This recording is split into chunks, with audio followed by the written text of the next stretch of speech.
There we go. And I think we're live. So, hey friends, welcome back to my channel. It's Tori, and today I'm super excited to be hosting episode 5 already of Imposter Syndrome, which is awesome and very crazy. And today we are going to be talking about sharp objects. We are doing writing combat with none other than JCM Berne, Rob J. Hayes, and Thiago Abdalla. I'm so excited for this conversation. Hope all of you guys are too. So for anyone in the comments who doesn't know you three gentlemen, Joe, would you start us off with introductions, please? Hi, I'm Joe, JCM Berne. I'm author of Wistful Ascending and its sequels, and I am embodying imposter syndrome today because I am next to or above Rob J. Hayes, or I'm not sure exactly. I don't have the whole Brady Bunch thing worked out perfectly, but it's never the direction you think it is. Some kind of adjacency. Rob? Hi, I'm Rob J. Hayes. I am the author of, I don't think I'm going to mention them all. There's like 20 odd books at this point. We'll go with like The War Eternal, The Mortal Techniques, Titan Hoppers, and that's obviously my newest one. And as the things about fighting and pointy objects, I'll just bring this on screen for a second. Here we go. Ooh. It's a sword. Prepared. I love the props. I love that we have props. Thiago. Of course, I have a visitor. I told Joe earlier that it's appropriate that he has his punching bag behind him. Oh yeah. Thiago? I'm Thiago Abdalla. I'm the author of The Ashes of Averin. I hope one day I can be as cool as Rob and have like 20 books and not be able to list them. But for now, I have 3 published books. Prequel novella, Prelude to Ashes, Touch of Light, current SPFBO finalist, and the sequel, Shade of Madness, which I finally have a physical copy for. Nice. So hooray. You can finally hold it up. Yes. Awesome. So I'm just going to go through really quick and say hello to some of our audience. Dan is here. Hey, Dan. Anitha, Melissa. Hey, guys. Sadir is in the chat. Hi, Mahir. Kareem says hi. Eddie. Esme's here. Who am I missing? Joao, I just got your book in the mail this week, Joao. I'm super excited to read it. I'm excited to get to it, Joe, as well. Very excited. You know, it's really cool to have someone with a Portuguese name that's not me, because I see how people pronounce it, and I'm like, yes, another name that's hard to pronounce. Did I pronounce it wrong? People, the A with the little squiggle on top is impossible for non-Portuguese speakers to pronounce. Those of us with bubble gum in our mouths constantly, yeah. it's I mean, in Portuguese it's João, but I don't expect anyone to be able to do that sound. Yeah. Yeah, that's awesome. Okay, well, thank you. I appreciate that. Hey, Madison. All right, guys. So the basic icebreaker question that I want to ask you guys, which is obviously the most important, is if you could be master of any one weapon, what would it be? Thiago? Oh, you're starting off with me because I like made to switch things up. I don't know face. Okay. Is a griffin a weapon? Yeah, is a griffin a weapon? Sure. Why not? Animal companion.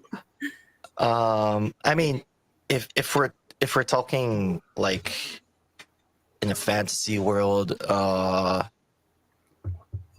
mean, for the cool factor, I think, you know, something like a war scythe, which is something one of my characters uses, is really, really cool.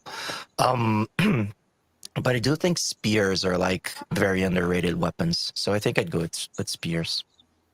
Nice. Rob? I was going to pick a spear because, I mean, have you ever watched the film Hero with Jet Li? Just like Donnie Yen at the beginning with the spear, and it's just, oh god, it's so good. So I don't know. I mean, like, I love spears because I think they're really versatile and underrated. You know, swords like a nice katana is just so damned elegant. But from speaking from experience, because I have fought with one before, I love a good bearded axe, because one of my favorite things was standing in a shield wall and just hooking other people's shields with my axe and just pulling them out of the way and then letting my my buddy next to me just go, "Ha ha, you're dead." Nice. Joe? Me. I you know, from a young age, I was obsessed with martial arts movies and barehanded combat. Love kickboxing, like that kind of stuff. So it would be the naked fist is my thing. I'm not a that's not practical, right? If I was actually had to be in an actual war, it would be the longest spear I could find because I'm short and I'm fat, and it's my best chance to poke someone before they get close. I don't know. I mean, more practical, or a gun, even better. But have you read Never Die?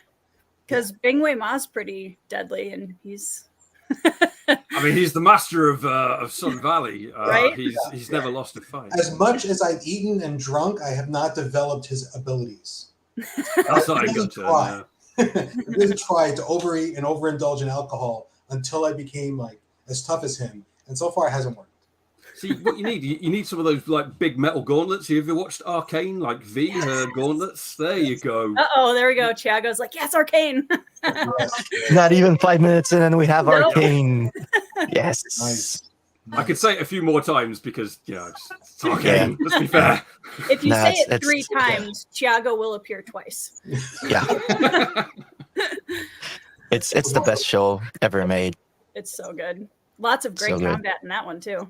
Yeah. Sudhir, thanks Rob for representing Europe. Yes, it's always nice to do afternoon shows, honestly, for us too. So, well, it's not afternoon for Rob. Sorry, Rob. That's right. It's like 7 o'clock here. It's the end of the day. I'm tired.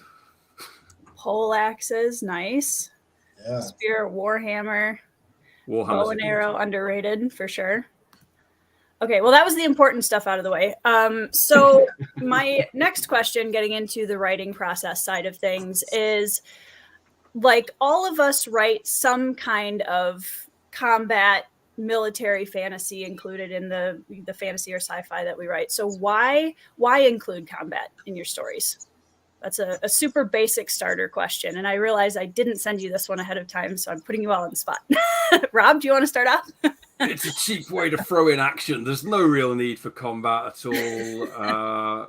I mean, it's fantasy, isn't it? So, I mean, one of the main things that we're doing, I mean, fantasy or sci-fi, I suppose, but you do get combat. It's almost a trope at this point. It's a mainstay. You've got to have some combat in there at some point. Hell, I've just written a massive fantasy series, and the main character never even holds a weapon unless you can't butter knife. But I still have other people having combat. She just never does. I mean, it's the struggle, isn't it? You have the struggle of two sides or multiple sides facing up against each other, and there's a lot that you can do with a good combat scene as well. You can throw in the chaos of it to really ramp up the tension, and show different aspects of war or battle. And how it affects people. But then also it's just really fun having people like stab and smack each other. That's fair. That's a fair answer. Joe? I think there's 2 ways to look at it, right? One is you can have a story and you can say, why do I need combat? How is it going to help this story that I want to tell? You already have a story. And that's fine. That's not what I do. For me, the combat comes first because I find it, like sort of deeply satisfying. When there are bad people, we want them to get punched in the face. It's like a very human urge. If someone cuts me off on the highway, I want to run him off the road. I don't, because there are consequences to that in modern civilization, right? But this primitive part of me still says I really would like to run this guy off the road right now. So I can't do it, but I can write about it, or I can read about it, or I can watch a show where someone gets run off the road or something, or punched in the face really hard. So for me, it's starting off, well, how can I write a story where there are these situations where bad people get punched in the face? And then that's the driver. And it's like, what kind of story can I tell that leads up to bad people getting punched in the face? So I'm coming at it from the other side. Why have a story? I'm about the combat, kind of. So if somebody cuts you off at the road, you sort of like, you sort of like lean out the window. You're going in the book! No. Yeah, right. I really had to work hard on not screaming at people or inside my car. I've been told it's not fun for my passengers. Yeah. I've cut back on the cursing at people while driving. I'm from New York. It's kind of like required. Yeah. You're When you take your driver's test, if you don't flip a bird at someone, they fail. really. No. I mean, I'm willing to believe that because I am really from New York, but they don't really do that. Thiago?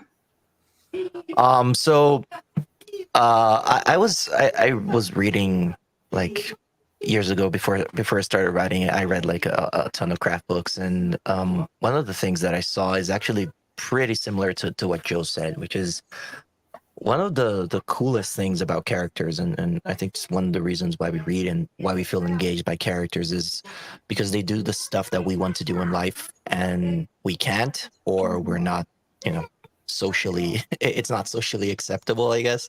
So having the character actually punch someone in the face, having the character actually go out and fight a battle and lead an army, it's just what you've come to expect, because it's almost like it's what we want to do and we can't. So I think that's one of the great reasons to include battles and combat and even one-on-ones. It's like facing your fears and actually punching the bad guy in the face, as Joe said.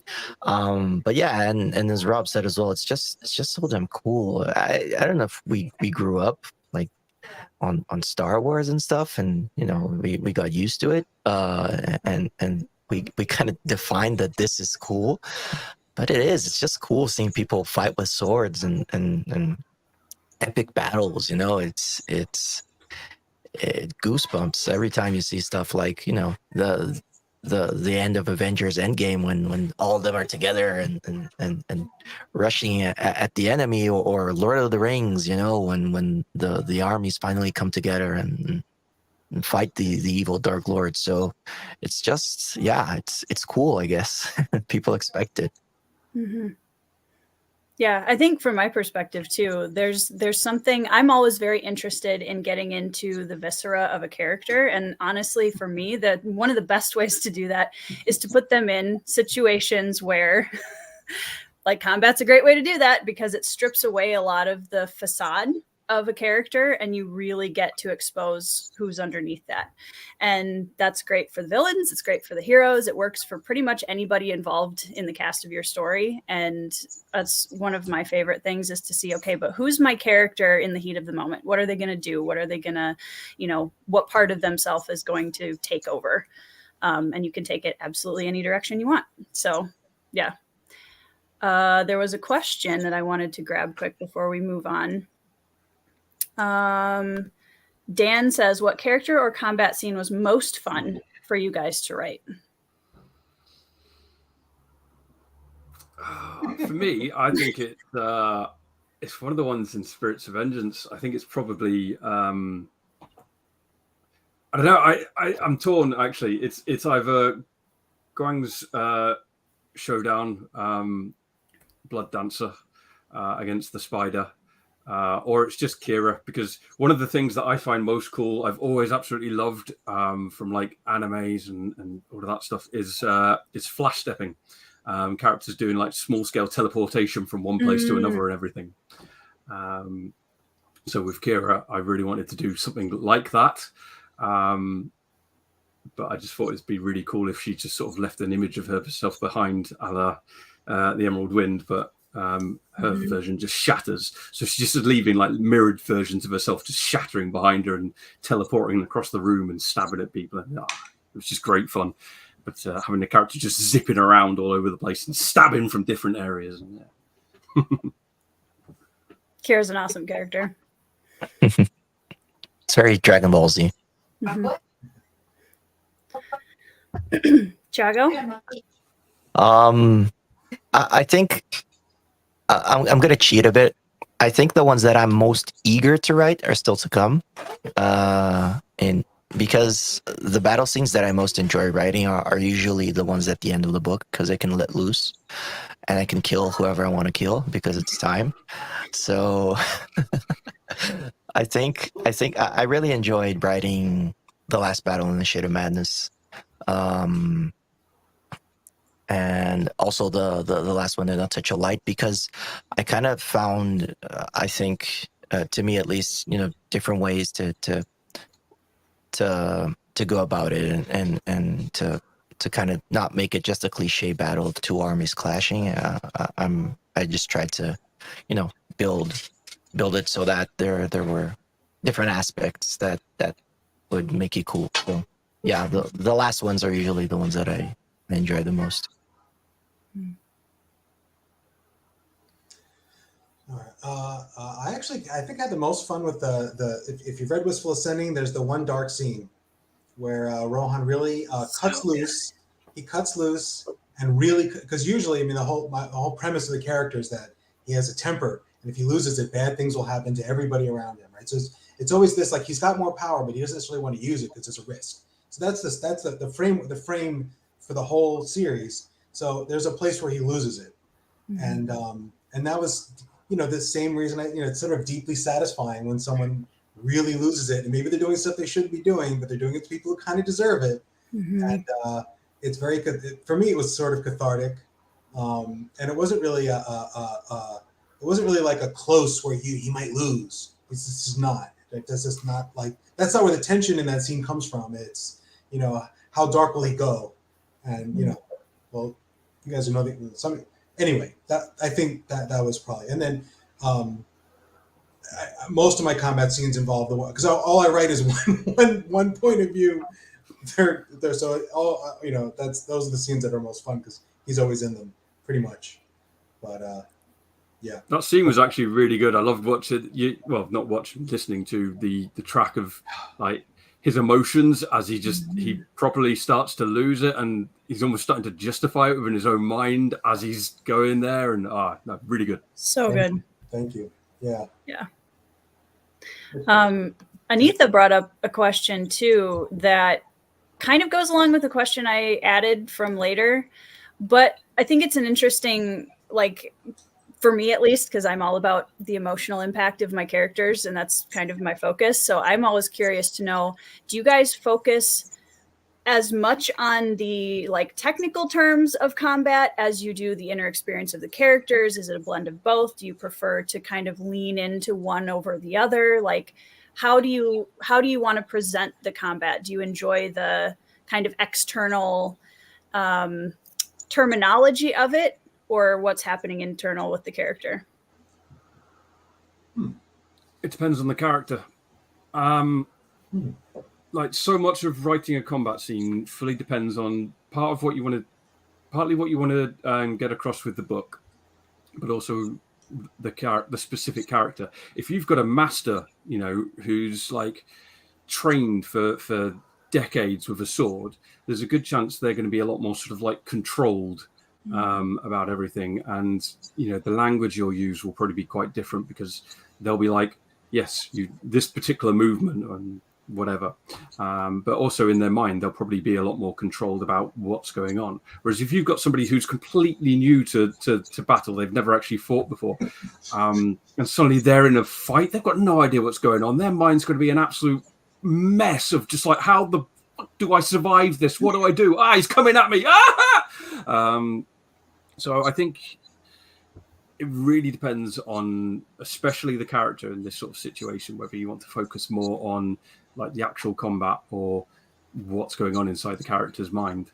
But then, it can also very much depend on what you want to do with the actual book. Is your book trying to explore the horrors of war? Well, then you're probably going to focus more on human emotions. Is your book going to focus more on, hey, this is really damn cool combat? Then you're probably going to do a bit more of the explaining of the combat. As for which one's more difficult, I don't know. They kind of go hand in hand for me. I find combat pretty easy to write generally. As for exploring emotions, I find that pretty easy to imagine. At least it's the language, because when you're exploring human emotions, that's when you can get a bit more colorful with your language, and my prose isn't quite up to scratch with some of the flowery descriptions that you can have. It's a bit more basic. So And I think what's fun is exploring human emotions in combat, right? You get the fights to illustrate, and I don't know how often people, I have readers who definitely get this, and I definitely have readers who don't, where I'm like, the way the person fights is telling you about how they're feeling at the time, right? Like if this guy's going in and he's like covering up and he's measuring and he's throwing jabs and he's, being strategic, he's feeling a certain way. And when he's going in and just throwing haymakers and not caring about the damage he's taking, he's feeling a very different. That's conveying the human emotion through this external description. And I'm always trying to do that. And I think I sometimes get somewhere with it, but not always. It's easier if you have a little more inner dialogue to go with it. But that's always the fun part, because otherwise it's just a fight. But if your fight is telling you something about who these people are, it's a little more interesting, So that's my answer. Yeah. Both are hard. So yeah, to me, mindless violence gets really old really fast. So fights exist because they're trying to solve a problem, right? So it doesn't matter the scale. If you have a combat scene or fight, it's because you're trying to solve a problem, or the characters are trying to solve a problem in the story.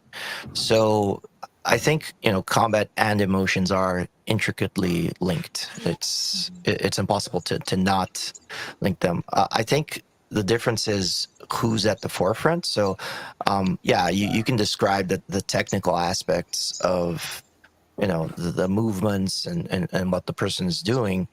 But that has to be linked to what it means and small objectives along the way to make that battle scene engaging and to keep people going through that battle scene.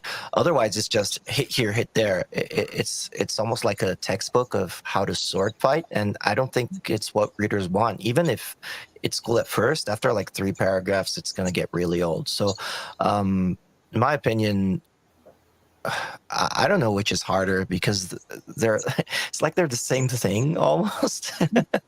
I mean, combat does have the technical aspect, which it's very important to be clear physically of what's happening where and who's where. So that's an added layer, I guess. And human emotion usually is more internal. So I'd say combat has that little extra layer of, you have to physically place people, have to do the blocking, as people say in filming. So yeah, I guess I'd say combat is slightly more difficult, in my opinion. Mm-hmm.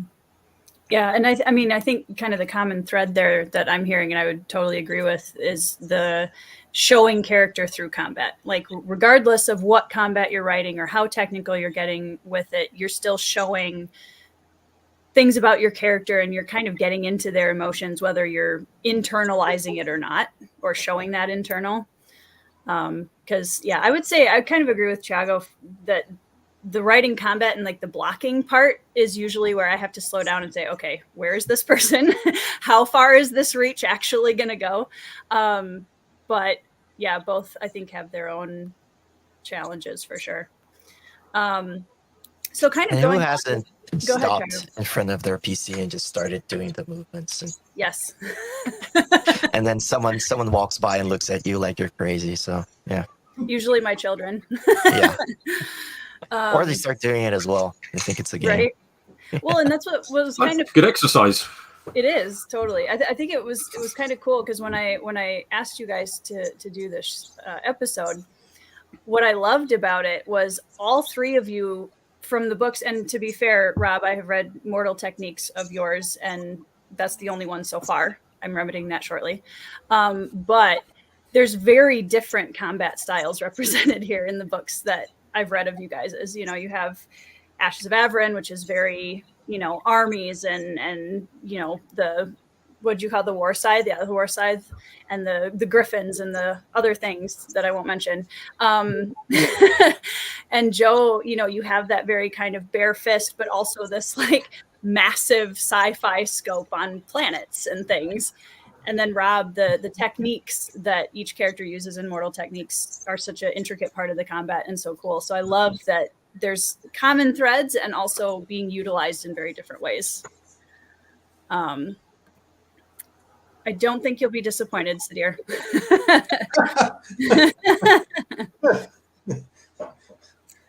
Yeah, Joao says, without the emotional connect, it can feel like a video game, just spamming buttons on the controller. For sure. Hey, I love playing Diablo. And that is nothing but mindless combat. Yeah. Diablo's the best game franchise ever. I agree. I'm a huge fan, but there's a pretty cool story, you know, behind all of it. And, you know, the progression is important. If your character didn't level up, you'd get tired of it really fast, I think, Rob. I don't know. I don't want to speak for you, but I think, you know, that's the kind of progression that in story we have with emotions, but your character's leveling up. So you're fighting so that you see your character progress and evolve. So in a way, it's progression all the same, I guess. Yeah. I mean, Indeed, there's an entire genre around it, you know. It's called progression fantasy. Wait, what? Yeah, this reminds me of old D&D novels. Mm. Old Dungeons & Dragons novelizations. Old R.A. Salvatore novels. It's just like, okay, the dwarves are in another room and there's another band of skeletons. See dwarves smash, which I liked, but also like nothing wrong with some of that every once in a while. So kind of going along with, since we brought up blocking, I want to go into that a little bit. So a question that I had that one of my other author friends brought to the table that I thought was a great one is, how much planning do you guys do for your battle sequences, your combat sequences? Are you doing blocking? Are you using miniatures? Are you just, you know, punching the air around your room and seeing what works? Like, how do you go into planning battle sequences?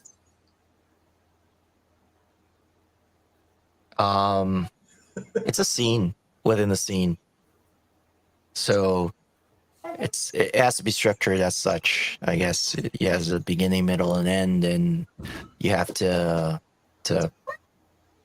pay attention. And if you're an outliner, I'm just weird, I guess, because I'm an outliner for everything, but battle scenes I just tend to wing it. So, and just see where I'm at the end, and then I start cutting out pieces that I think are too much or don't make sense, and then I start piecing it together. Like, okay, so this is the beginning, this is the middle, this is the end. These are the character objectives. This is how the scene evolves. You know, this is where they need to be. So, thinking of it as a scene is important. If you want to sit down and outline the battle, I think that's cool.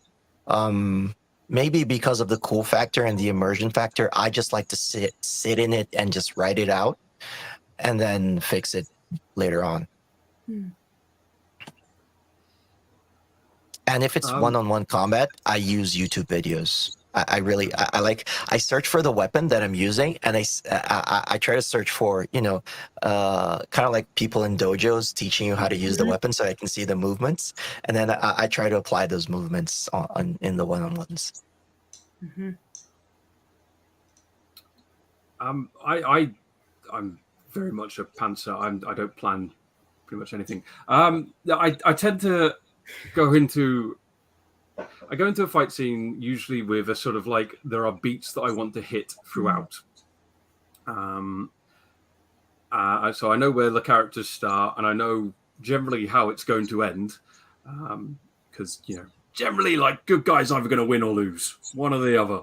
And there's going to be certain beats along the way. Perhaps there are a couple of moves which are like in my head, which are like, I really want them to do this or something. But for the most part, it's just sort of like, okay, I go in and I just see where my imagination, my brain takes me.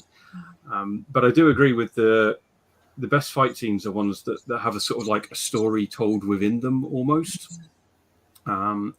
It's part of why I absolutely loved writing Guang's story in Spirits of Vengeance, his fight scene against the spider in Spirits of Vengeance, because that entire fight scene is basically just a story of him coming to terms with his past almost. And yeah, and there was nice little levels of powering up throughout it, which was obviously very cool as well. So yeah, I don't do any sort of blocking or anything like that. I don't think I'm move throughout writing them either. I'm just like sat there just going, aha, yes, die. But yeah, no, it's most of it is pantsing with just a few emotional or physical beats that I want to hit along the way. Mm-hmm. Yeah, that sounds right. I usually try to. I've never blocked. I've never used like miniatures. I usually start with an idea of where everybody is and what everybody wants. And what everybody wants is it's very hard to write like two guys are just trying to beat each other up. Like you can make that good, but it's hard. But I usually like one where like the giant bug is trying to eat the shuttle and the guy is trying to stop the giant bug from eating the shuttle. So how is he going to distract the giant bug?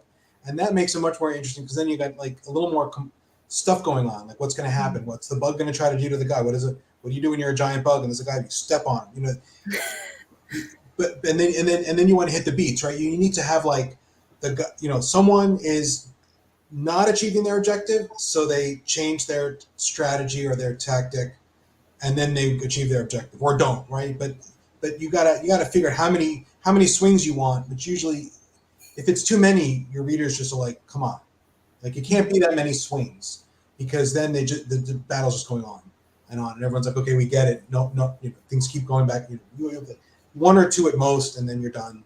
And that's as far as I go with the planning. And then I rewrite if it doesn't work.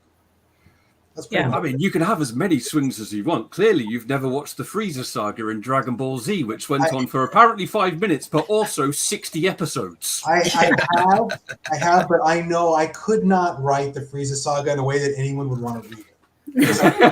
I know that because know your limitations. I've tried and it was terrible. I could write a whole video on why Dragon Ball Z is a bad thing to try to mimic. Because it's really like there's not a lot of strategy in those fights. It's mostly like I'm just gonna punch faster than you will. And it's like come on guys. It's the visual cool. aspect of it, I think. It's Because they speed up every time people are fighting.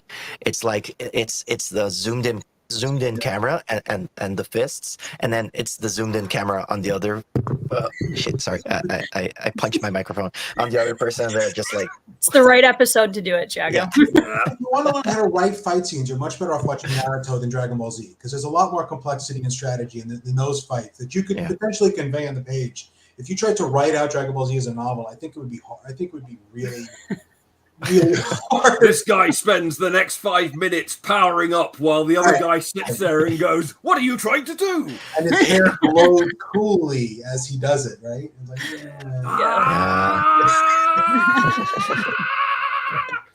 whole pages of this. Yeah, I kind of in the same way where like I will have a general idea like Rob of, okay, this is where we're going. Like at the end of this fight, here's what the result will be. Here's where everyone is starting. Now, to get from point A to B, I just kind of take it one move at a time because I like one of the things that I always appreciate in books is the unpredictability of combat and especially with, it depends on the character. Again, there are characters that are going to be more predictable than others, but I kind of say, okay, this character does this, then, and I kind of take it move by move that way because then I'm allowing myself to kind of get that unpredictability a little bit as well. And I can always go back and fix it if it doesn't work. But yeah, I try to take it kind of moment by moment with a very general discovery writer style outline. I mean, I think even in discovery writing, we have the vague idea of what we want the battle to be, right? Mm-hmm. As Rob said, just the beats that we want to hit throughout the battle. So that helps. Yeah. Kind of a follow-up question to that fits into the blocking idea is when you're writing a combat sequence with multiple characters, how do you write it in a way that makes it easy for the reader to follow? Because we can see it in our head as we're writing it. At least I do. Can't speak for everybody, but the reader, is trying to build the stage as they're reading. How do we write that in a way that translates clearly to the reader?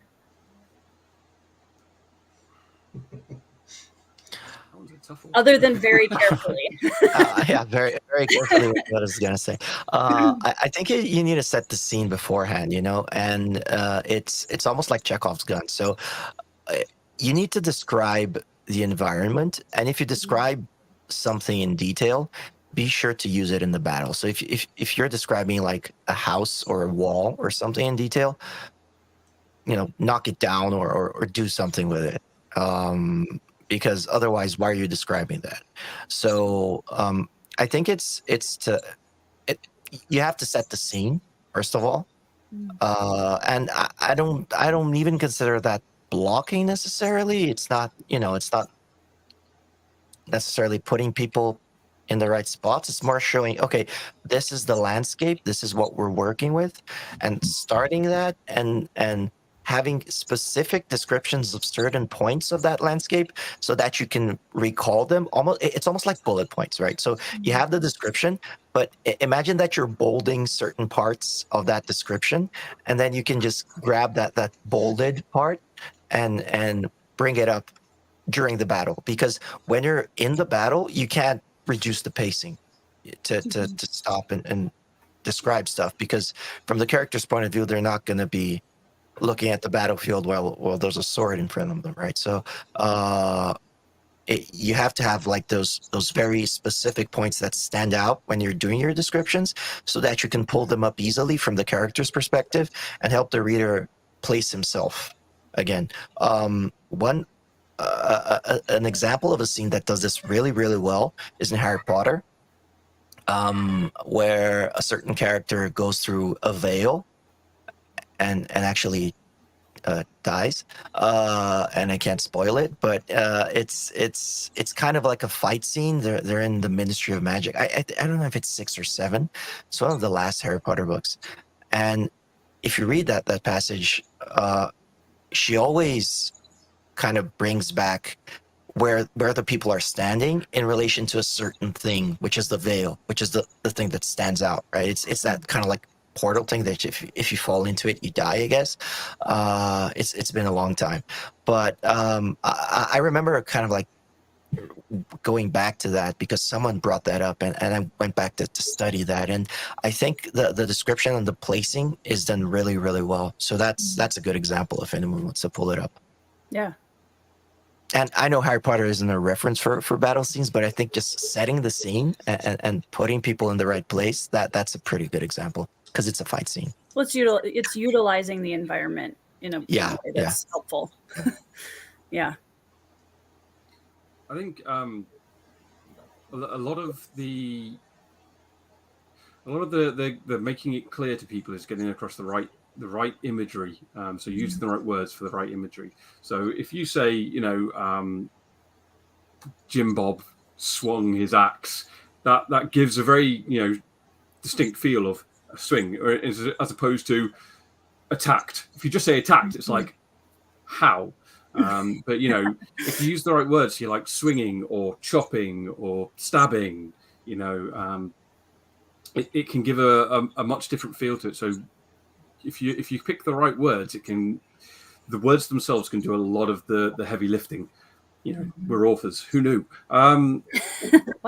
So and it doesn't even have to be ultra clear. You can have if there's a character in a battle scene and they're just swords stabbing from every direction, to the reader, at least I would hope to most readers, they get this idea of just there's just swords just coming from everywhere, and this character's either ducking or blocking.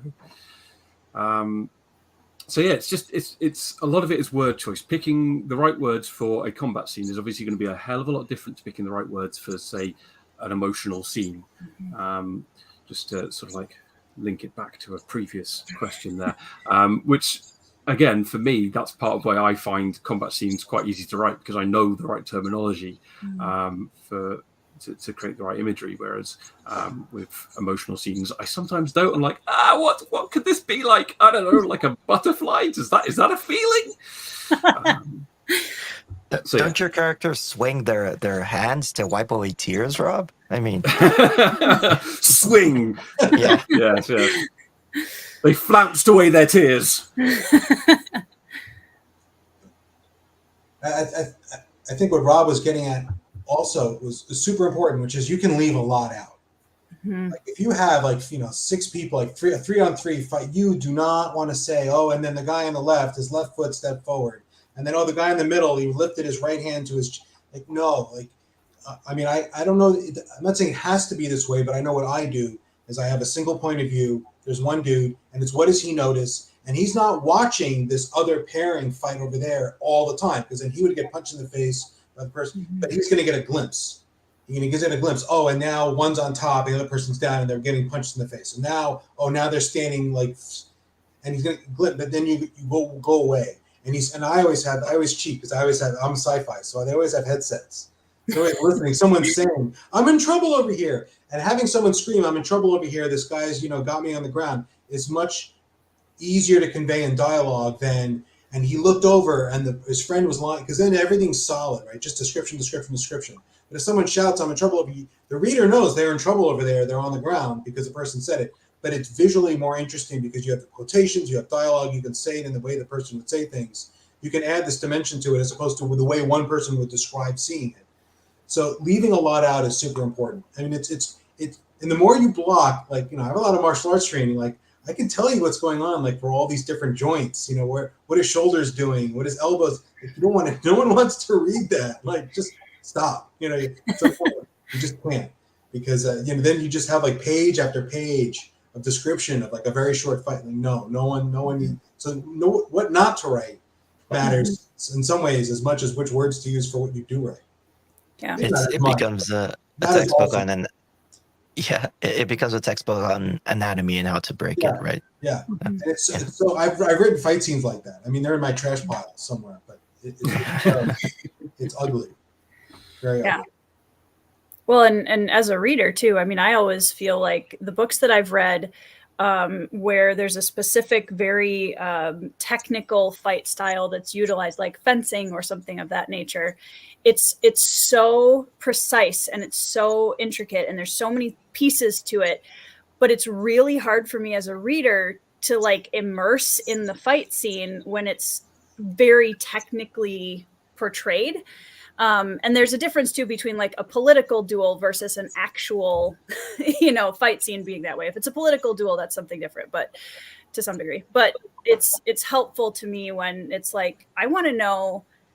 It's usually chaotic. If we have multiple players involved, there's going to be some level of chaos. So like Joe said, you don't have to share everything. There might be, something that the character doesn't even notice until the last second, or, there's, and it's okay if that scene is slightly chaotic, because that's the feel that the character's getting, as long as, like Thiago said, you have those grounding points throughout the scene. So yeah, but it is hard. I think sometimes even as I'm writing, I get caught up in the chaos of it. And then I'm like, wait, where are we? Wait, what just happened? Okay. Take a moment, pause, everybody push pause. Where is everyone? So we kind of mentioned this a little bit with the craft books and the YouTube videos and stuff, but do you guys use, and Rob, you mentioned like film, which I think is a great one too. Do you guys have external resources that you recommend, people pay attention to or check out for writing combat? Watch martial art films, all of them. Just watch them all. I don't know. Like a lot of mine comes from just the imagery that I've seen through watching martial art films, through watching anime across the years and everything, and it's just something that I've absorbed over time. So it's a good way to do it. If you really want to write like a big battle scene, then go watch things like Lord of the Rings or The Last Kingdom or whatever. If you want to have a good one-on-one fight scene, go watch some things like Hero or any Jackie Chan film if you really want some proper technical, like crazy action type thing. They are a wonderful resource just for getting across cool action, and the rule of cool should trump most things, to be honest. But they're a great resource for getting across like any sort of action, and just to immerse yourself in them, your brain starts to go, okay, this is how it works. This is how I can sort of do it. Mm-hmm. But then, I mean, you can always go with like just YouTube videos instead of watching the entire film. Just skip all the boring talky bits. The yucky romance. Right. I'll add comic books to that. Mm. I read a lot of comic books, and I bet I could create my books just by cutting panels and recoloring, like enough like issues of like Jim Starlin stuff from the 70s. I could recreate my whole novel out of comics, more or less. But a lot of comics, and I listen to a lot of MMA analysis. So people who they're not talking about like the gossip, but they actually analyze the fights. And I listen to a lot of podcasts where they do that, and it gives you a sense for how to talk about a fight in a sort of more. They never describe a fight, and then the guy stepped forward and threw a punch. They're talking about it in global terms because otherwise it wouldn't be analysis. And I listen to a lot of that, and that I don't know, that seems to help. Mm-hmm. I didn't even think of that. That's a good one. That's my hobby. Yeah. I mean, the only thing I think Joe and Rob covered it pretty well. As I said, I think the only thing that not the only thing that the first thing that I do is jump onto YouTube and not necessarily look for something like for media, but look for kind of like instruction, you know. So you know, if a character's fighting with a machete, I just search for how to fight with a machete, you know, and the movie Machete. Yeah.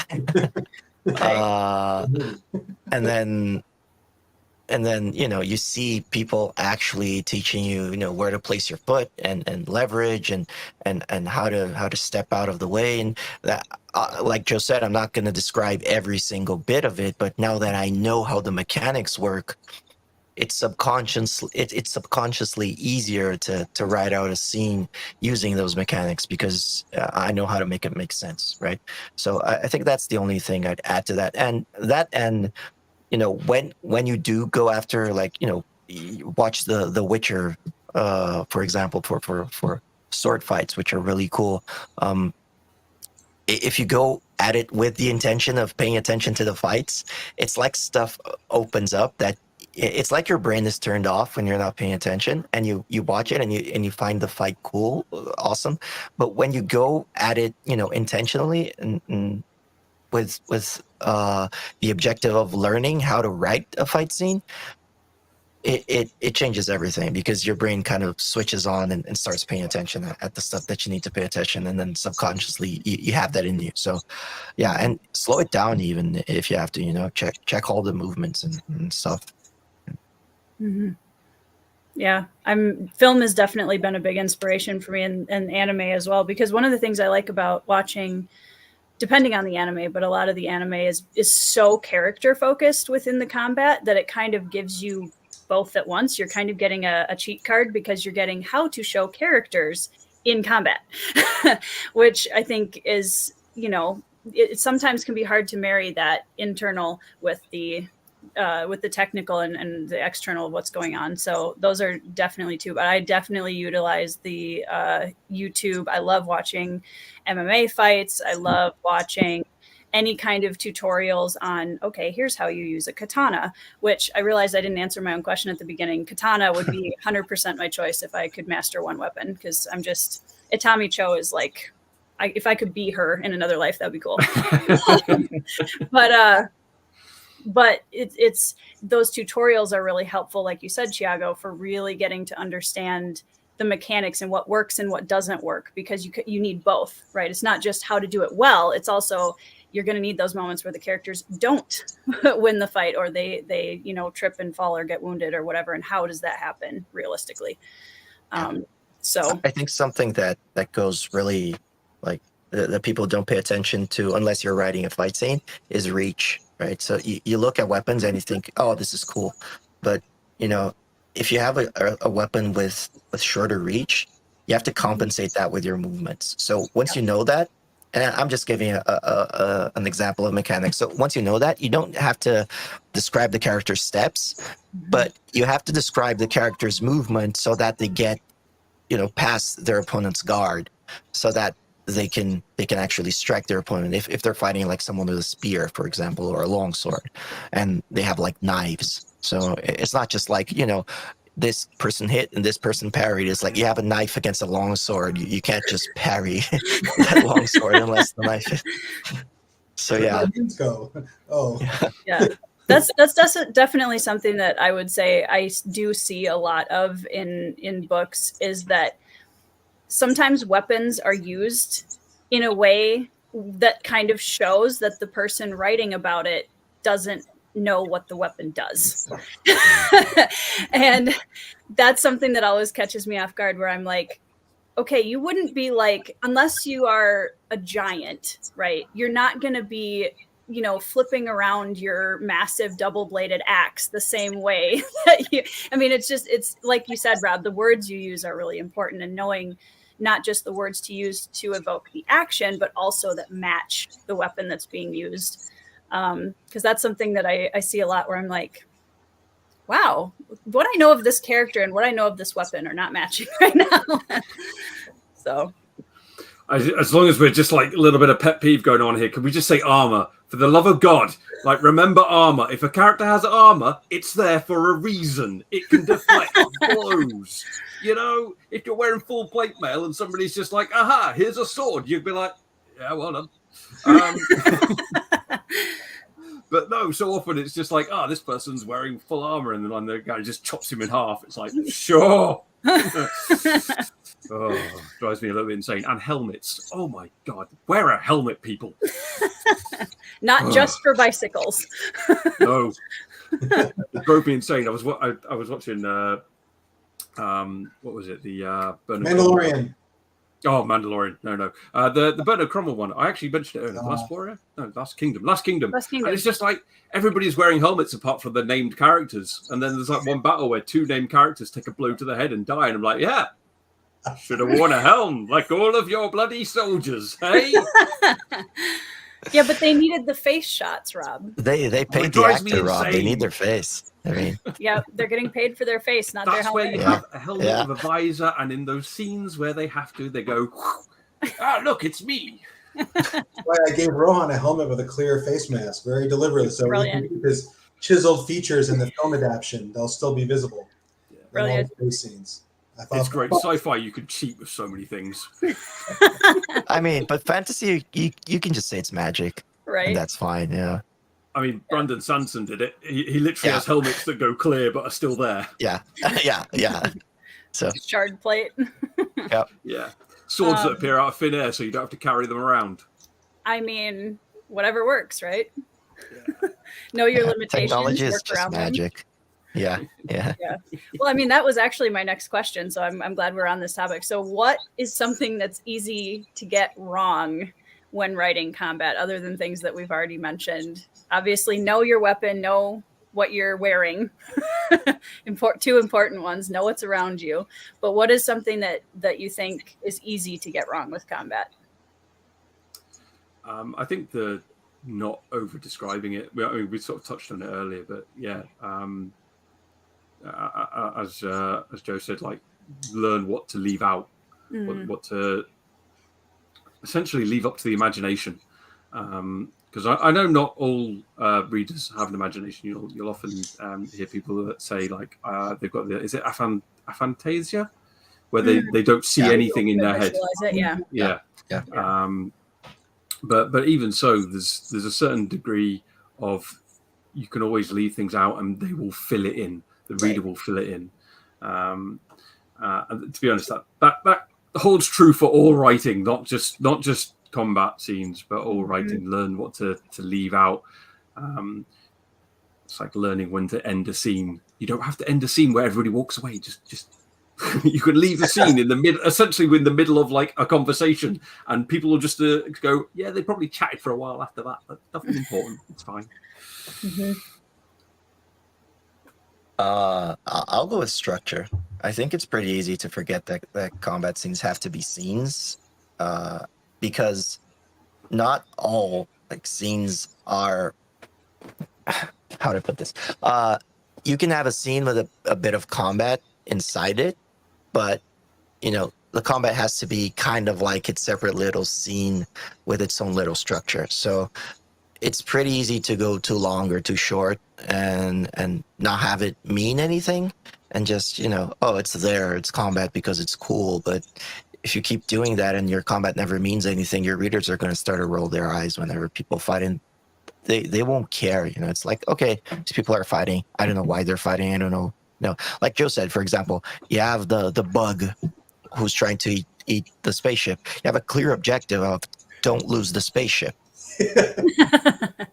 And that sounds super simple, but people forget that you need objectives in fights. It's not like I'm just gonna fight you because I don't like you. It's like, okay, but what's the objective? And even if it's a one-on-one that you said is harder, Joe, right? So like create like micro objectives, whatever. It's like, okay, I'm gonna fight you. Oh, you're better than me, so now I have an objective, which is I need to find a way to even the battlefield, the playing field, so that I can fight you and not die. You know, so it's like it's really important to create these objectives because it's what keep readers engaged. And I think people kind of forget that sometimes they get like lost in the technicalities of describing battles.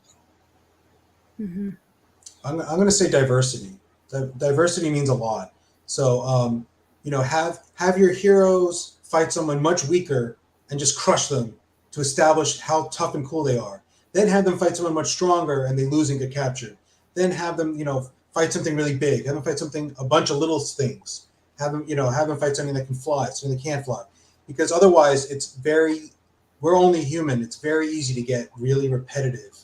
If you just have like my 5 guys are fighting another 5 guys, and you know they're just lining up, and it's like you can only pull that off so many times. Some people are better at it than others, but I can't do that. So diversity helps. Yeah. And you know if you're going to do that you know my guy is fighting someone much less strong and just squash them. That you can do that, but make it short. Mm-hmm. Don't drag those out. Right. But I find that diversity really matters. I'll actually have like a thing where I'll like actually list out my fight scenes and I'm like, okay, too many of these are like one-on-one, like I can't do that. So I'll erase and start penciling in other stuff. Got to get someone else involved.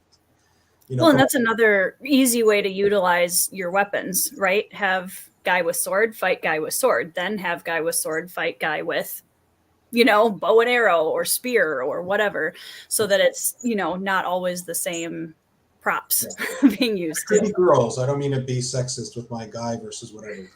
Could be girls. Girls are okay. Either I think or. it tied into that or adjacent to it is also variation. You want to have a lot of varying sort of like terminology, because otherwise if you're just using the same sort of terminology over and over again, it kind of gets a bit dull, let's be fair, a bit repetitive. So even in the middle of one fight scene, you want to be switching up your terminology quite a bit to keep things interesting.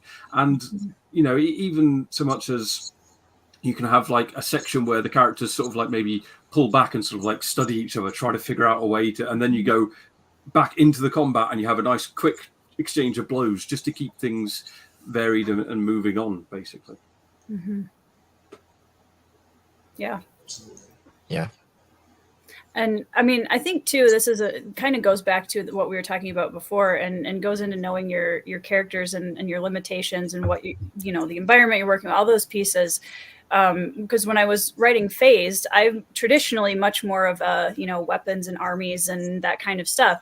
When I started writing Phased, I had a challenge because now I was writing about characters who are werewolves. Well, werewolves have claws and fangs, and that's what they're working with. And so it was a challenge for me to have a complete mindset shift of, okay, now we're going into a version of hand-to-hand combat, but also with specific stuff. Like it was a completely different mindset shift. And I had to think about what are the limitations. Yes, I'm going to be much more close and personal with these fight scenes because they're not like, you know, shooting bows and arrows at each other.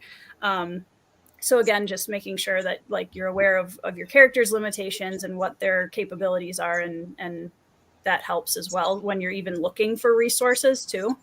I watched a lot of MMA fights for that because I was like, well, I got to start somewhere.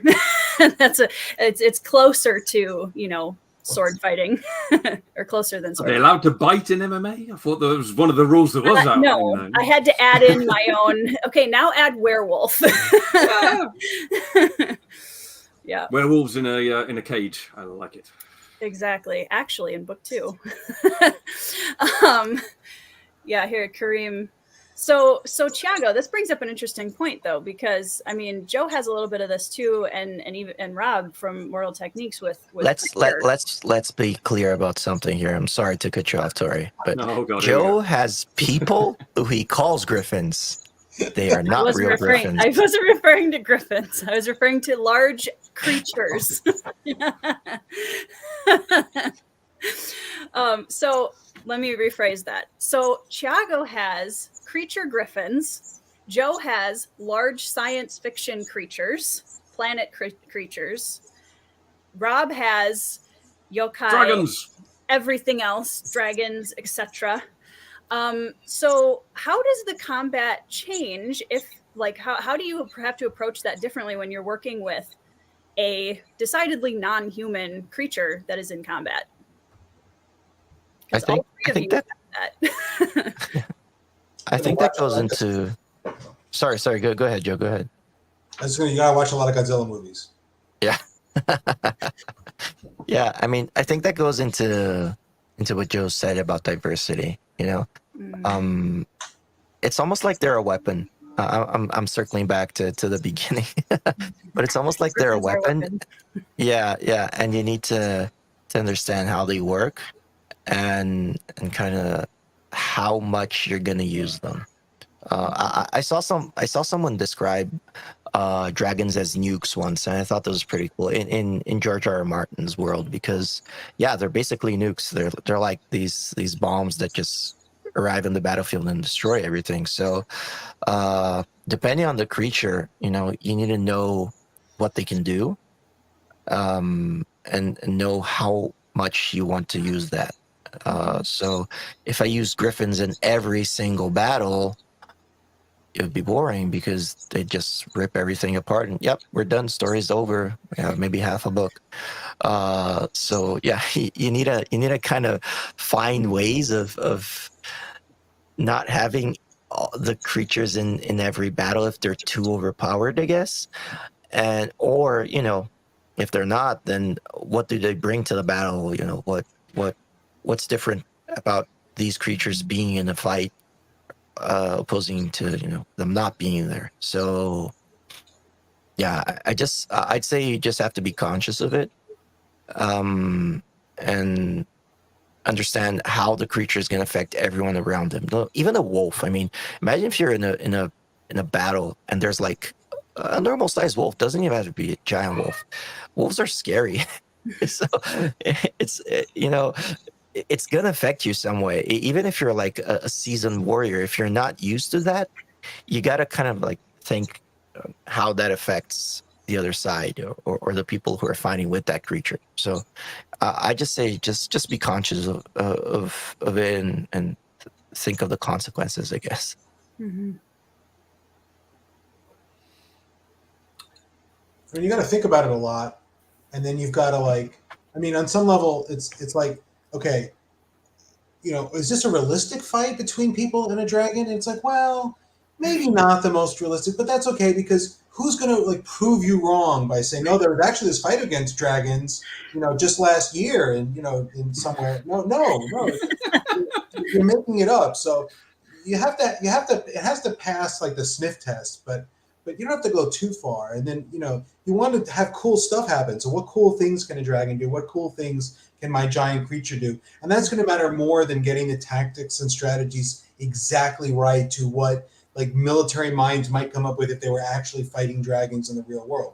Because your readers aren't going to spend like hours and hours. I mean, maybe some will, but most won't, you know, if they think about it too hard. So on some level, you got to just put the cool stuff in there. And then if you want like a very basic idea, like how do a bunch of like little people fight something big, just like watch like something about how like people hunt like buffalo or mammoths, you know, like the recreations of, you know, Neanderthals killing a mammoth or something. You get the basic gist of, you surround, you hit it, or wolves taking down a big animal in Africa. You get a basic idea of how the tactics work, and you just extrapolate to a dragon, you know, or whatever.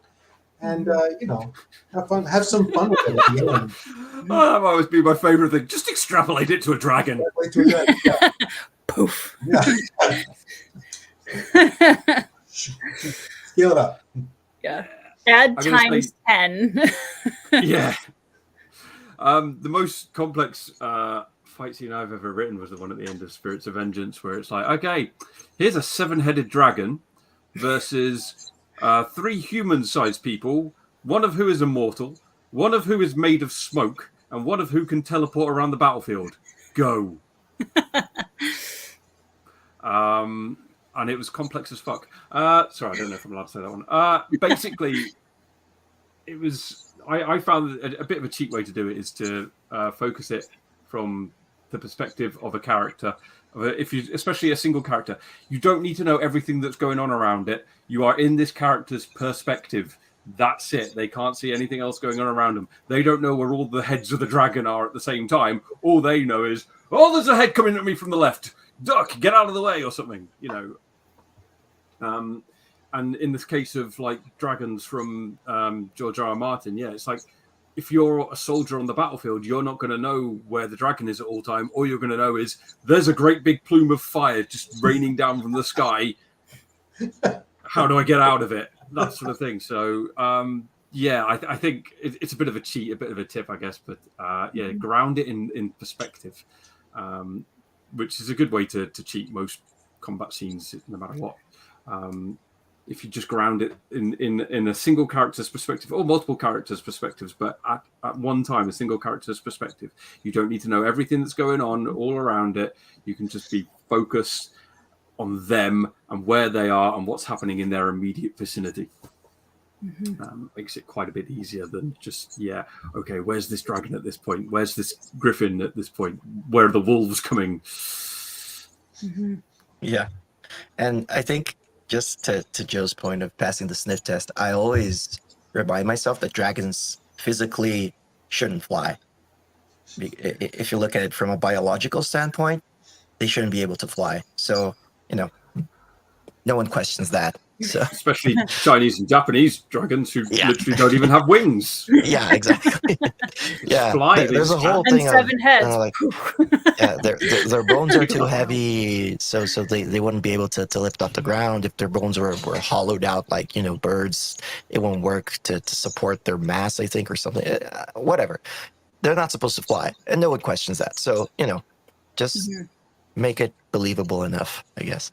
Notice Thiago saying that, dragons couldn't really fly, but he doesn't mention that griffins couldn't either. We're not using that as our example. Yeah. But they've got eagle heads. Of course they can fly. Yeah. Wait, are they griffins or hippogriffs? Yeah. Everyone knows. No, they're griffins. They're griffins. But everyone knows that the part of the eagle that allows it to fly is the head. So if a griffin has an eagle head. Yeah. So that's it. A dragon has to have an eagle head to be able to fly. Yes.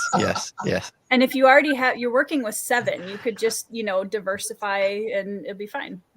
And they can really fly. Yeah, right? You fly faster.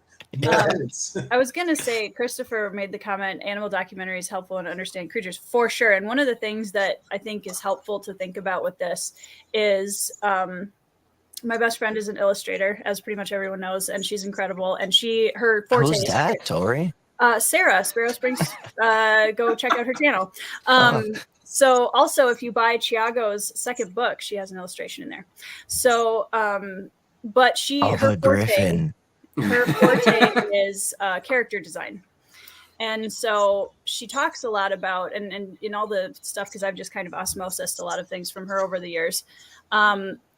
Really good artists learn how to draw realism, and then that when they cartoonize it, it works because they know how it's supposed to look, right? You look at the original first, and then you kind of mix and match and Frankenstein and whatever you want to do with it.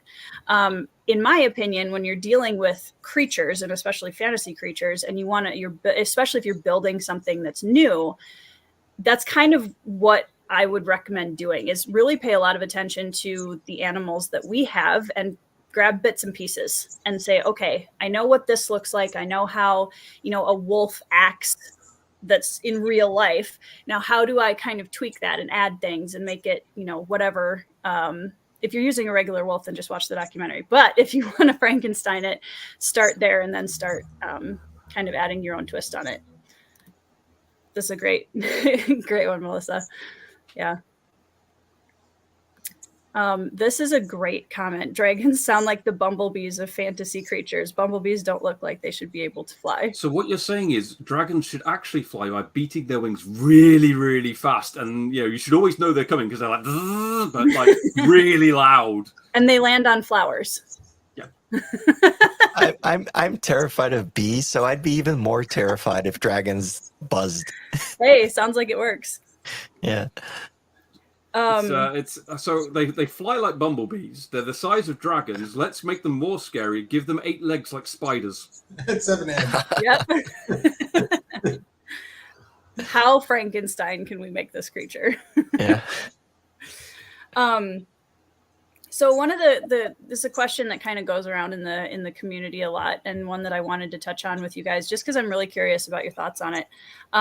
There's a lot of talk about the idea of not glorifying war, right? And that's something that, as all of us are military or combat writers in our fantasy novels to some degree, like, do you feel like that's something that should be avoided? How do you approach that? Rob's like, should have looked at the questions beforehand. Yeah, no, I should have looked at the questions for this. Stories do tend to glorify war. I mean, certainly not these days. I think these days there's a hell of a lot of what people like to term grimdark, which certainly doesn't glorify war. A lot of people will say it does because it's like grimdark's all about blood and guts and but it's not. If you look at it, most of the especially the big battle scenes or war scenes, they are horrific, and the characters are scarred by them. It's one of the things I really wanted to do in City of Kings. Actually, I wanted, I've got a character who is a straight up psychopathic murderer. She's a little nut bar, but she gets into like this big battle, and it's just chaos everywhere, and she just breaks. She doesn't know what's going on. She just loses it completely because it's just that chaotic. And I think that's something that you see a lot nowadays. I mean, you look at something like Joe Abercrombie, his battle scenes are just an absolute mess, and they certainly don't glorify it. Mm-hmm. So I don't think I've ever actually read a book which glorifies war. So I don't think that's something that we need to particularly worry about. I think as long as you're showing it how you think it would probably be, you're probably going to be all right. Because do you imagine just people just dying, being cut down all over the place, blood, guts everywhere? Is glorifying? I don't know. It's an odd question. I don't see it personally. I don't see the glorification. Mm-hmm. And I mean, even if we're looking at, let's say, I don't know, there's the whole. I need to be really careful how I phrase this. There's a whole kind of Viking ancient culture of dying a good death. I'm not saying that they glorify war, but you have to die in battle so that you go to the halls of Valhalla and all that. It's even that is seen through the perspective of character. Now I'm stealing your answer, Rob. So if you put it into the character's perspective, even if a character has that kind of thought of glorifying war, the rest of the world probably won't see it the same way, right? Someone will be afraid. Someone will see the horrors of what it is. Mm-hmm. So I think that's, I mean, if you're worried about that, it's just balance that out with different perspectives, and this works for everything. To have a character that has a perspective that's the opposite of what you don't want to glorify. If you have a lot of war and stuff going on, and you're worried about glorifying it, so that would be my suggestion, I guess. Mm-hmm. I'm comfortable glorifying violence a little bit. And I'll tell you why, because sometimes it is the best solution to an intractable problem, but not very often, but occasionally it really is. And the favorite example is just World War II, right? U.S. soldiers going into Europe, that was pretty necessary. We would have liked for it not to have been, but I wouldn't be here. My family was, barely got out of concentration camps. My direct ancestors, if not, people hadn't gone. So I'm okay. I think we have a responsibility as writers not to portray violence. If the characters has violence is their first and only response to every problem, that should get them in trouble. Because otherwise, we really are kind of glorifying violence. If the person just always fights and they always win and things always work out great, that's not a great lesson you're handing. I imagine an adult reading it's not going to be affected by that, but I wouldn't want kids reading it. We're like, oh, fighting solves all the problems. That's great. Or you want to show that it has an impact after the fact. You know, some of that, you know, some of the trauma is shown. It's not like so, but on a certain extent, you know, I'm writing action stories, and part of what I'm writing about is, sometimes punching something is kind of useful or necessary, but not too often. In the real world, not too often. But that's the part we're focusing on, because otherwise I'd be writing a romance novel where punching is almost never the right, approach to the problem. So, but that's different. Depends on how many love triangles you have. That's right. I don't know. I don't think that's true. I think no matter how many love triangles there are, still punching should not be part of most romance novels. But anyway. No, I get its terminology. You just have steamy punching. Yeah, that was where I was gonna go next. Yeah, you guys are gonna get me in trouble. I must have kick me off a live stream. That's always my goal. That's always my goal, Joe. Well, and I agree with that a lot, because I think, Rob said it too. A lot of the books that I read, I don't go away from the books. I read a lot of dark military fantasy. And so I don't go away from the books, there's cool fight scenes, and we're human. We always find that cool for the most part. And if you don't, are you okay?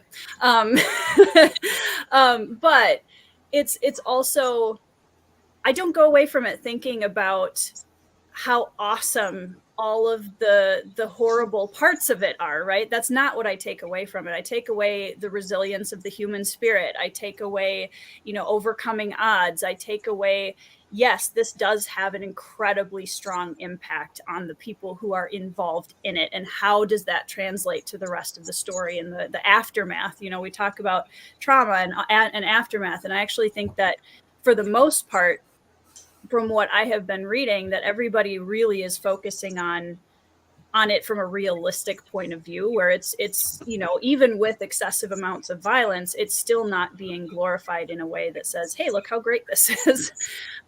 So I totally agree. I'm thinking I've definitely read manga and watched anime that just glorify violence, and but they're cartoonish. Yeah. And I'm like, it's a different thing. You just have to accept that, like, Baki the Grappler is not supposed to be realistic, and anyone who watches that and thinks this is how I'm going to live my life, they already have substantial problems. Yeah, glorifying war is not the problem there. Yeah. Those are just cool, and it's just and it's so that's part of why they make it so ridiculous, right? To make it cooler, and also so like this is just mindless fluff entertainment. Because I don't know if any of you have seen Baki the Grappler, but it's terrible. Don't watch it. On the other side of the spectrum, you have anime like Attack on Titan, which, that's definitely not glorifying war. No, very much not. Oof. Yeah. Well, that kind of is the extent of the questions that I had written down originally. So is there anything else that you guys want to mention on this topic to have it recorded for the ages, about writing combat, or anything surrounding that topic? I'll give the piece of advice I always give to authors, because it's as relevant here as it is with everything else. There is no right or wrong way to do things.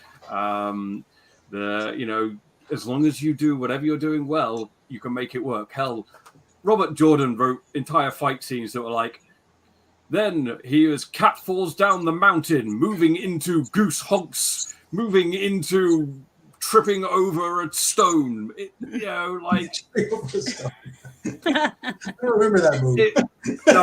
It was just like, I recently listened to book 2, and there was an entire fight scene that was literally just like that, and I was like, I have no idea what the hell any of this means, but hey, this book is really widely loved, so it clearly means something. I didn't love it. There is no one right or wrong way to do things. Just you can do pretty much anything as long as you do it well. So, yeah, experiment, make it your own, basically, and yeah, try and make it unique, and yeah, have fun. Joe, do you have some advice that you want to share for everybody? I thought of it as Rob was speaking because it was the exact same thing. Which I thought of completely independently, simultaneously. No, but yeah, because you're gonna, as a writer, you're gonna have, you're writing, and presumably anybody could pick up your book. So you need to figure out what you are trying to do and who your audience is roughly, and then do that. And then if someone says, but your sword fighting is not realistic, because clearly in this he would have switched feet first and then stabbed him. Because you're going to find some like guy who's like, did fencing in college and is going to be really bothered that you have the person's feet in the right order, in the wrong order. But that's not most of your readers. And if you want to write a really technical fencing book and that's what that's great, write that, and then you have a different audience. But don't let those people like bug you too much when they go like, oh, but this, they're just not who you're writing for. And that's fine. You write, but you need to figure it out, because I think if you switch back and forth between like gritty realism and like flying around, you've got to figure out what your tone is, what your voice is in your fights, and then stick it. You don't have, and then ignore the people who don't like it. That's not what they want. It doesn't mean you can't. So that's my thought. Same thing. I just said it in more words and less coherently. Yeah, that's pretty good. My gift. Hey, again, no wrong way to do it. There you go. The only thing I'd say is, and I started laughing and forgot what I was going to say, but I think the only thing I'd say is try and just not be afraid of it, because combat is a skill like writing dialogue or description or character or any other thing. And I think people sometimes think that, everything in writing is just this kind of like ethereal talent that either you're born with or you're not. And it's just another skill that can be learned. So I see too many writers say, oh, no, I'm going to avoid battle scenes because they don't know how to do it. Obviously, you weren't born knowing how to do it. Just research. There are, resources for you to learn how to do it. So yeah, just look at it as a skill that you can learn, and not something that, is either you're born with it or not. Yeah. Practice makes perfect. Yeah. Which reminds me, I need to write a lot of romance scenes. I just fade to black.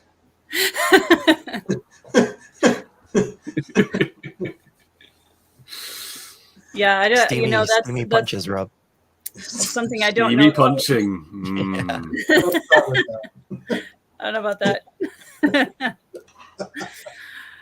So speaking of which, what is promo time? What is coming up next for you guys? What is the new exciting next releases, events coming up for you guys? Joe? I'm putting videos regularly on my YouTube channel, which you can probably find if you just put my name in the search box. And I talk about, not about specific books, but about topics related to books, like genre and diversity, all kinds of stuff. And I ramble. And if you like that, watch them. And if you don't, please don't. And I'm hopefully we'll have 2 more books come out this year, but you'll find out about them on Twitter or wherever I am. I have a fantasy novel, my first that I angry wrote when I lost Spiffbo. I was like, I'm going to write a real fantasy and have a chance next year. I probably won't have a chance, but I still wrote it, and it should be fun, hopefully. And book 4 of the Hybrid Helix is coming along, and that should be out I think it'll be out in like August, September at the latest, because I think that's when my editor's booked. So I don't think I can go later than that. So Shadow of Hyperion, and we'll see. Hopefully it's good. I don't know. That's it. Rob? Yeah, okay. I have a book coming out in 10 days' time. Spire Climbers, book 2 of Titan Hoppers, my progression fantasy series, which has a lot of fight scenes in it. Imagine that. Yeah. So lots of characters getting stronger and finding loot and stuff. It's got everything that we talked about. There's even monsters. That's brilliant. So that's coming out in 10 days' time, and then at some point this year, I will be launching my Kickstarter for my next big epic fantasy, which is called the Saga of the God Eater. Awesome. Thiago? Awesome. I'm finishing up my series, writing book 3 of the Ashes of Averin right now, Twist of Fate. It's gonna be out this year, probably around August, September, I'd say. But I'm not putting that in stone. So don't at me. You said it would be out. So yeah, I'm working on that, trying to kind of like write books 3 and 4 back to back so that I can finish the series in 24 months, which is what I originally intended to do. Release book 1 on March 1st last year, so I have till March 1st next year to finish the series, I guess. Yeah, I have a few other kind of like non-writing related side projects, a few which I've talked to you guys about. Actually, and I'm trying to work on those as well while writing and juggling kids. So yeah, I've got a lot of boring stuff going on, but it'll be exciting when I get it done. So yeah. I don't think any series fan is ever bored by hearing that the author is working on the next book. I don't know that that's ever a boring thing. I meant all the other like non-writing stuff that I have going on. I don't know. Juggling kids sounds quite interesting. Yeah. Next book. Yeah. Yeah. Well, I mean, most of my audience already knows this, but the first in my epic fantasy trilogy will be out by the end of 2023. The Bloodstones is book 1.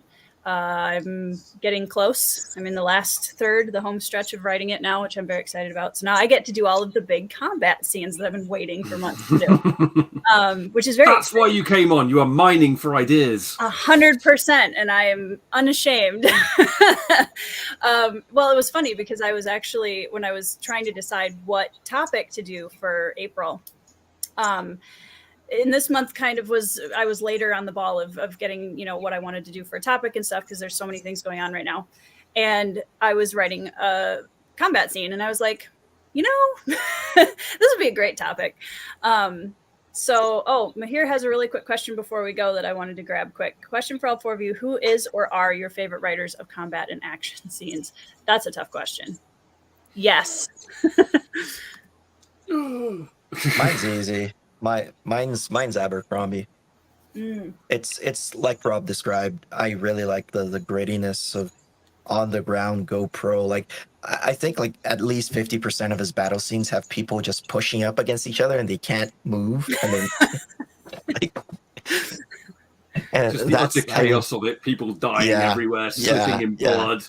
Yeah, because the armies are like pushing together and the character is like at the front and they're just like squashed. So yeah, I really like the way he goes about his battle scenes. And The Heroes is one of my favorite novels of his. So yeah, Abercrombie is like the main one that I pulled inspiration from. I don't know who my favorite my favorites are, to be honest. I always struggle when I try to think of specific like examples or anything. I do know that I thought the big battle scenes in The Faithful and the Fallen by John Gwynne were really good. The shield wall is so good. Yeah, his shield wall scenes and just the big battles I thought were brilliant. I was less so impressed with all the duels that he did, which were just like strikes getting faster and faster, tempo increasing, haha! But for big battles, no, his scenes were absolutely brilliant. So yeah, I can't think of any other examples off the top of my head. We'll go with John Gwynne. Steve Perry, Man Who Never Missed, the whole series. He writes science fiction martial arts stories, and just hugely influential on me. I read them all like 15 times each, and I don't, to the point where I don't even know if they're good, because it's such a favorite from such a young age that I read it so much that I'm not even sure, that they're actually, but I love them. So, yeah, Steve Perry. Yeah. Oh, and let's not forget Arcane. Arcane is always Oh, the answer yeah. for every inspiration. Arcane is your about favorite anything. writer of combat and action. Yes. Okay. That's I mean, fair. to be honest, there were some really good action scenes Oh, in so Arcane. good. Yeah, it's a brilliant show. It's brilliant. Have you guys watched the documentary of how it was Not made? yet. It's gonna make you like the show like 3 times more if you see all the Really good. hardships that they went through. It's insane. God, yeah, the number of times it almost didn't happen. Yeah. Yeah. Yeah. Well, my answer to that is I clearly asked the 3 of these gentlemen on the show for a reason. So all of them are very good at writing combat. So you should check out all of their books and read their excellent combat sequences. Somebody else that I always think about when writing combat is Evan Winter. Oh, God, yeah. Incredible at just like visceral combat. It's so intense. And then for battles plus aftermath, my writing hero, Steven Erikson, I have to mention because it's just excellent. So yeah, that would be my answer. And 2 authors that definitely have inspired me a lot with theirs. So yeah, well, thank you guys, first of all, so much for all sharing your time to be on the show and to chat about sharp, pointy objects. Yeah, thank you guys so much for joining me for the show. I really appreciate it. Thank you. Thank you for having us. And to the chat, thank you guys for the questions and for hanging out with us. And we will see you all in the next episode. See you guys later. Bye.